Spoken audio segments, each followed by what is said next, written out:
Olá pessoal, sejam muito bem-vindos ao canal educacional Fisioteia. Hoje vamos aprender mais sobre um assunto que gera dúvidas entre fisioterapeutas que atendem as crianças autistas. Nós vamos falar hoje sobre a marcha na ponta dos pés. Como nós fisioterapeutas podemos ajudar as crianças que têm autismo e que andam na ponta dos pés. Eu te convido a curtir esta aula e também compartilhar para que outras pessoas tenham acesso a esse conhecimento. E se você ainda não é inscrito no canal, eu te convido a se inscrever e ativar o sininho de notificação para que você possa receber notificação de aulas que vão entrar aqui no canal. Vamos então hoje falar sobre o autismo e a marcha na ponta dos pés. Como o fisioterapeuta pode ajudar neste caso. E eu quero iniciar a aula apresentando para quem ainda não me conhece. Eu sou fisioterapeuta e docente e também pesquisadora em saúde e reabilitação. Já atuei na disciplina de saúde da criança e do adolescente e há 4 anos atendo crianças com autismo. Também sou autora de trabalhos científicos sobre a fisioterapia no TEA.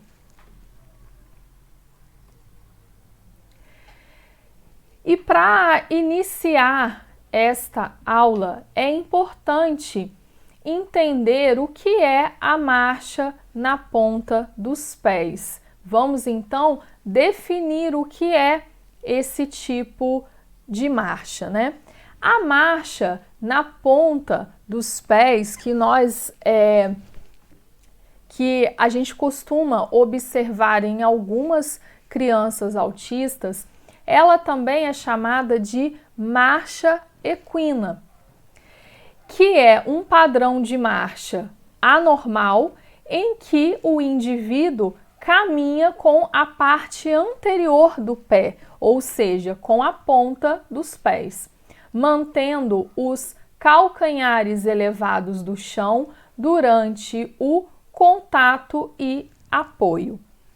Então, é importante entender o que é a marcha equina, o que é a marcha na ponta dos pés. Esse tipo de marcha, ele é anormal, né?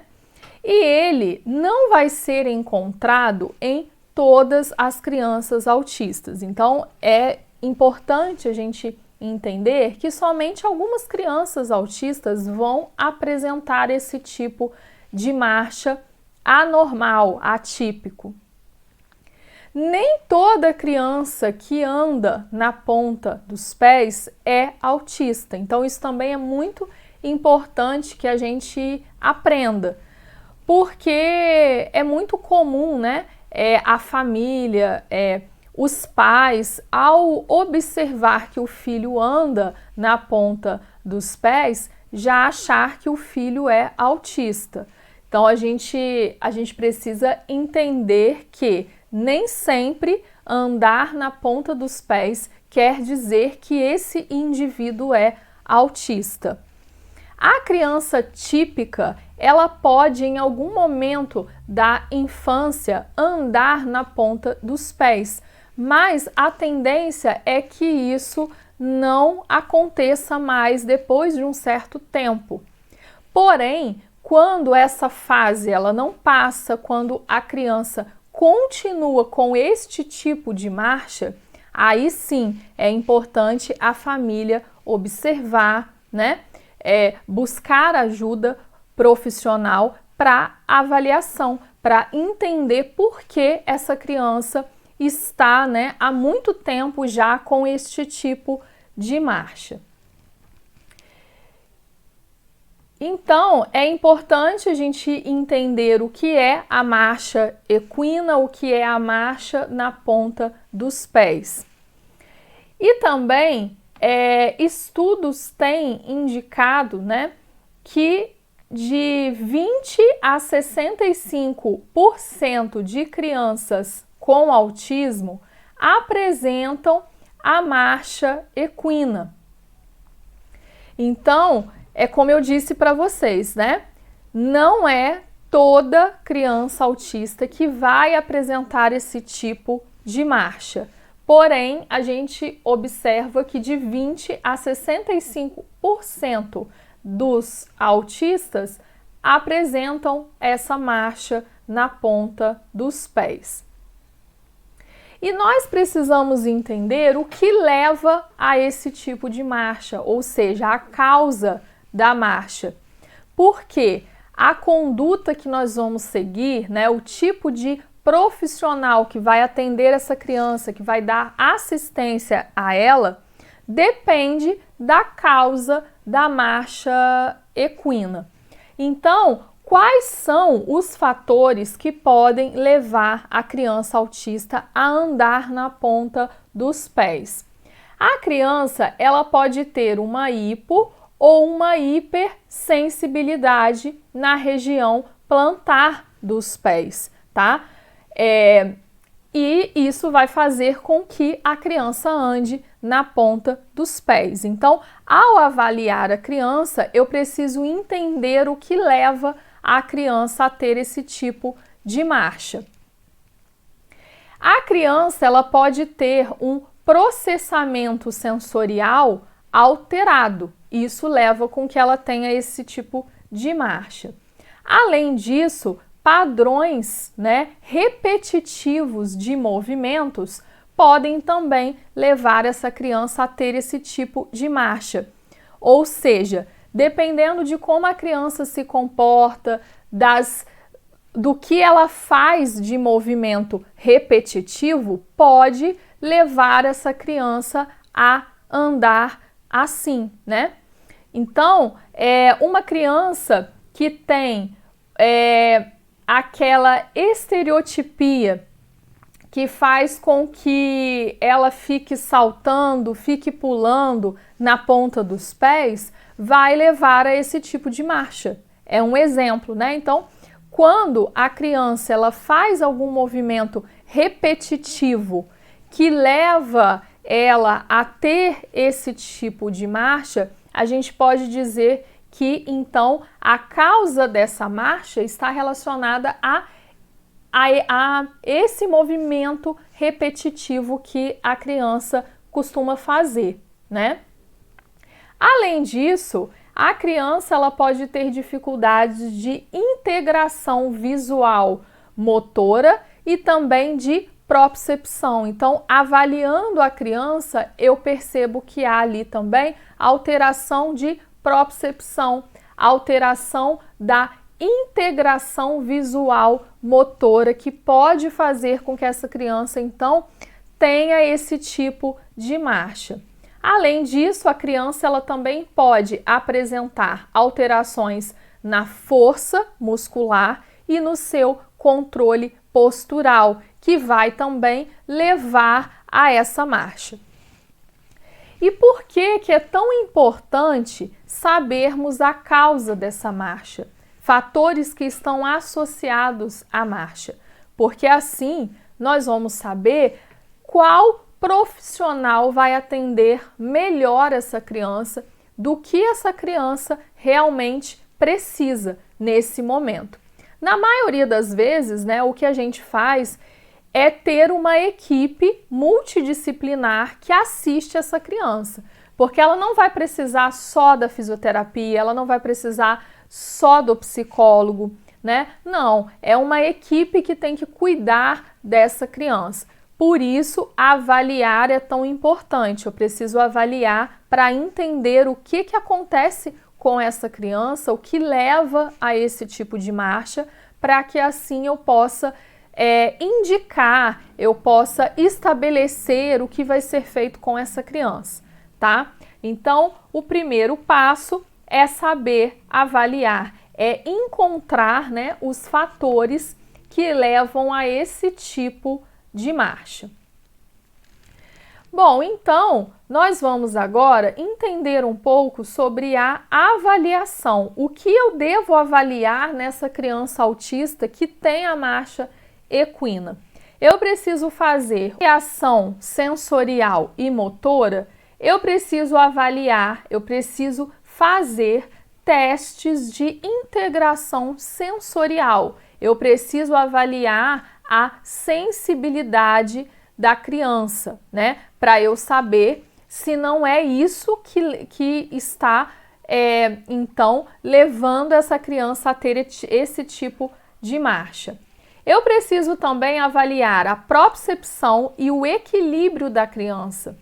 Preciso avaliar também a parte muscular, né? E a mobilidade passiva do pé, do tornozelo, tá? Para eu entender como estão essas estruturas.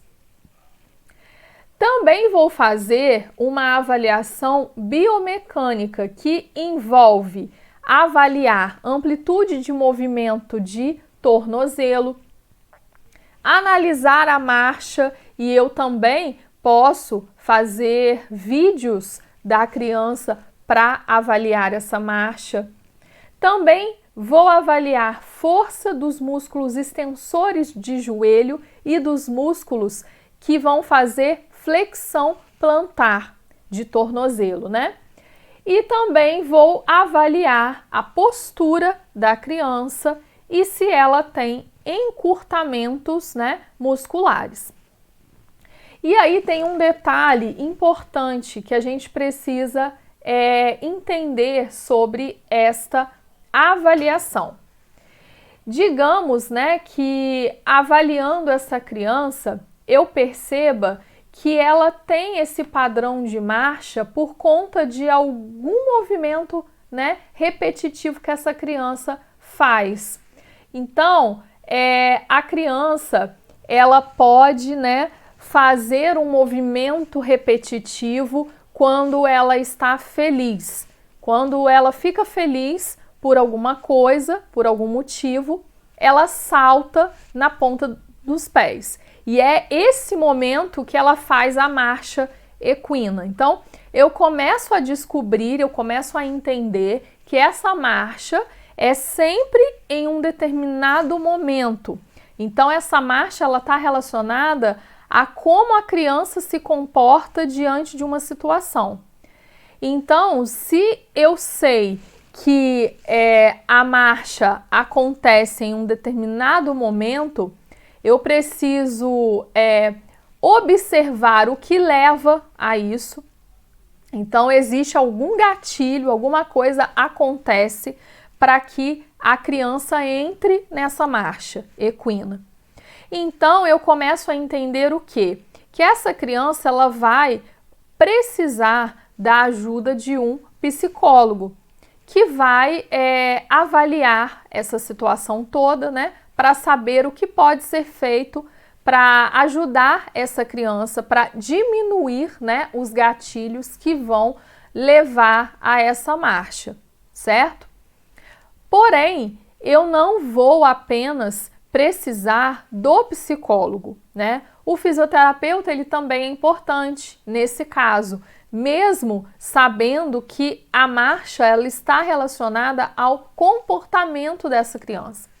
Porque a longo prazo, essa criança ela pode sim começar a desenvolver uma dificuldade ali motora, né? Ela pode começar a ter uma fraqueza muscular, ela pode então perder mobilidade de pé, de tornozelo, porque ela já está fazendo essa marcha por muito tempo, né?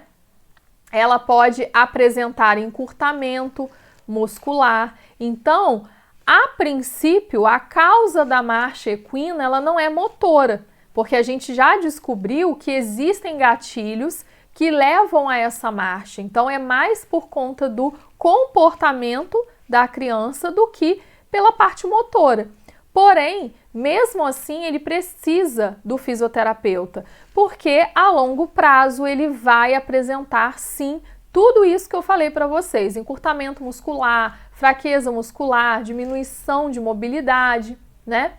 E em muitos casos, quando isso se prolonga por muito tempo, quando essa criança ela não está passando por um processo de reabilitação adequado, ela pode necessitar de uma cirurgia. Aí a gente já vai estar falando, né, de um caso mais grave, onde a gente já não consegue mais fazer um tratamento conservador. Aí a gente vai precisar sim de tratamento cirúrgico. Então, para evitar uma situação assim, a gente já precisa prevenir, a gente já precisa observar do que essa criança está precisando. Então, se é um encurtamento muscular, a gente precisa alongar essa musculatura, se necessita de fortalecimento, né? Tudo isso a gente precisa observar. Mas o primeiro ponto é o quê? Avaliar a causa, porque como eu já falei aqui para vocês, elas são diversas. Enquanto eu não encontro a causa desse problema, eu não vou saber em que caminho eu devo seguir, né? Então, eu já falei aqui para vocês sobre a avaliação e agora nós vamos entender como o fisioterapeuta pode ajudar as crianças com a marcha equina. Então, eu já avaliei a criança e agora chegou o momento de saber o que nós vamos fazer através do que foi, né, observado. Bom, eu preciso incluir na minha conduta o treino sensorial. O que seria isso? Eu tenho que expor a criança gradualmente a diferentes texturas com os pés descalços. Então, se eu sei que essa criança ela tem uma dificuldade relacionada à parte sensorial, eu tenho que estimular essa criança com diferentes texturas. Eu posso, dentro da conduta, né, incluir caminhada, né? Eu posso estar fazendo ali algum circuito, né, onde dentro dele a criança ela precise pisar em texturas diferentes. Eu posso utilizar também tapetes com texturas, né? Os tapetes que vão estar ajudando nessa parte de sensibilidade. E aí eu vou utilizar diferentes tipos de texturas, áspero, né, ou liso.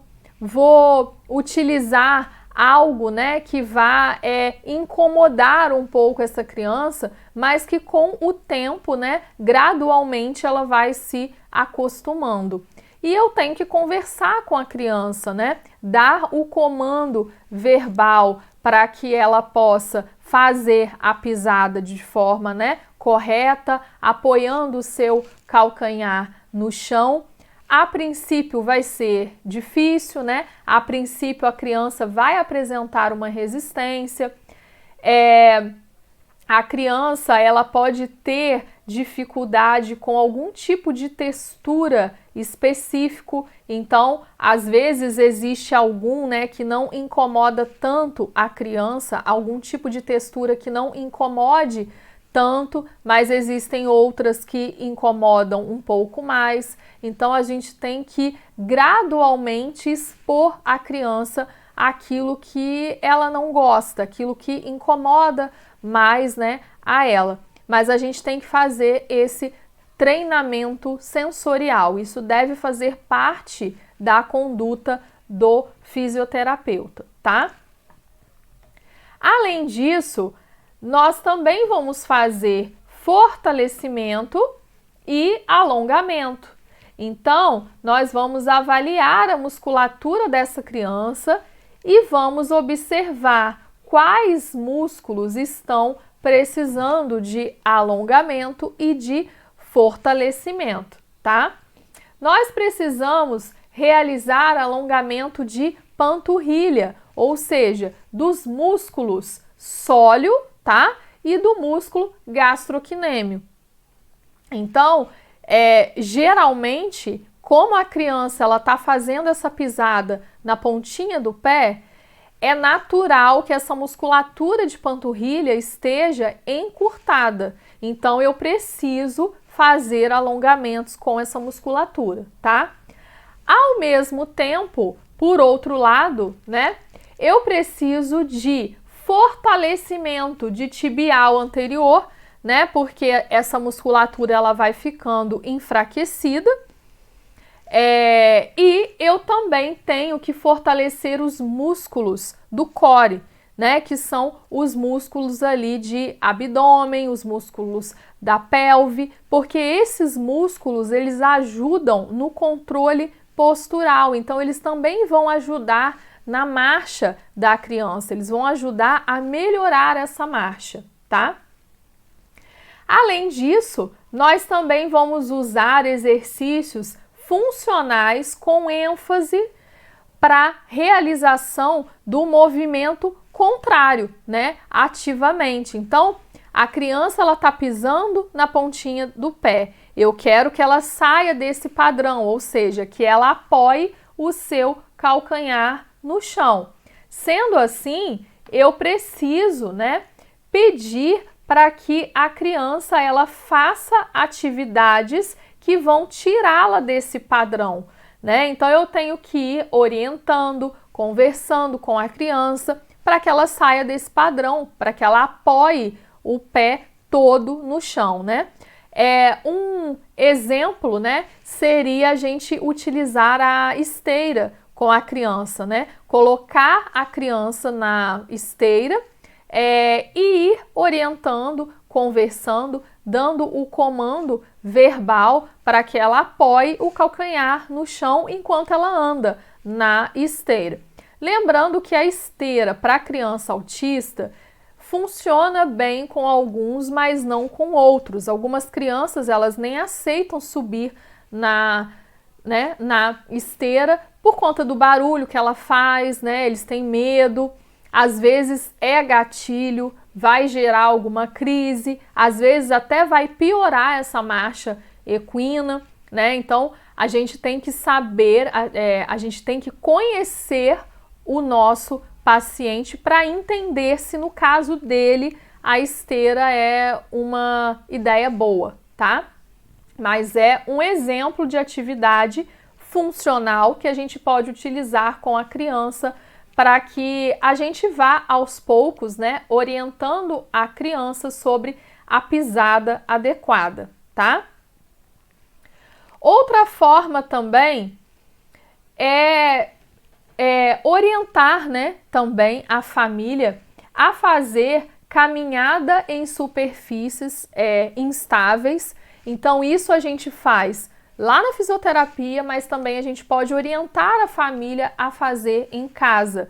Então, por exemplo, a gente utiliza lá na fisioterapia, né, o disco, o balancinho, a cama elástica, que são algumas superfícies instáveis que dá para a gente usar com a criança. Mas em casa, né, os pais eles também vão poder adaptar e vão poder também exercitar isso. Exemplo, né? A criança vai à praia. É importante os pais, a família, deixar a criança pisar na areia, porque além de ser um tipo de textura diferente que vai ajudar na parte sensorial dos pés, é uma superfície instável também, né? Que gera ali um certo esforço para a criança, que vai estar treinando a parte proprioceptiva da criança também, tá? Além disso, a gente pode usar pistas visuais no chão que vai ajudar a criança a apoiar o seu calcanhar no chão, tá? E podemos também fazer caminhada na frente do espelho para autocorreção. Então, enquanto a criança ela tá na frente do espelho, né? A gente vai orientando e vai corrigindo a sua pisada. Então, ela mesma vai se ver no espelho e vai ver que ela tem que melhorar, que ela não deve pisar daquela forma, tá? Então, é uma forma também da gente orientar a criança. E nós também vamos ter recursos auxiliares. Então, além de tudo isso que eu já falei para vocês, nós temos também o uso de órteses quando é necessário, principalmente a órtese noturna, ou seja, a órtese que a criança vai utilizar somente à noite quando ela for dormir. Porque a gente sabe também que não é toda criança autista que vai aceitar bem o uso de órtese, né? Por conta ali de ter que prender no pé, né? Com o uso de velcro, algumas coisas que incomodam a criança. Então, pode ser que para usar durante o dia, a criança ela não aceite bem. Então, existe a opção de órtese para ser usada apenas à noite, tá?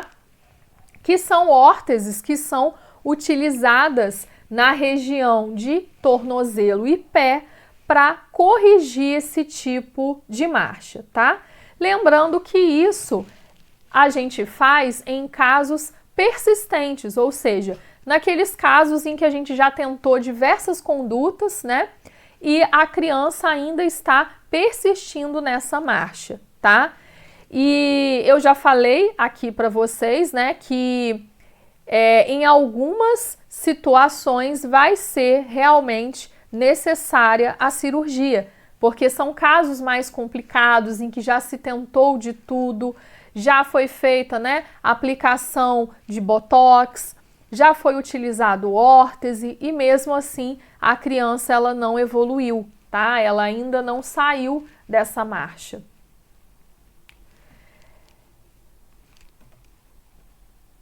E como eu já havia falado também para vocês, é importante ter uma equipe que cuida dessa criança.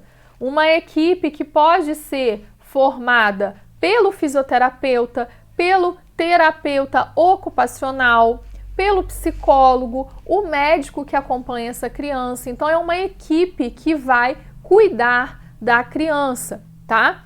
E a gente vai avaliar e vai ver a necessidade de cada paciente. E é muito importante também a orientação dos pais sobre os estímulos em casa. Então, isso é essencial. Não adianta a gente estimular na fisioterapia, fazer tudo aquilo que eu já falei para vocês, se em casa não acontece o mesmo, né? Então, a gente deve estar sempre orientando os pais, a família, quem cuida dessa criança, para que continue esses estímulos também em casa.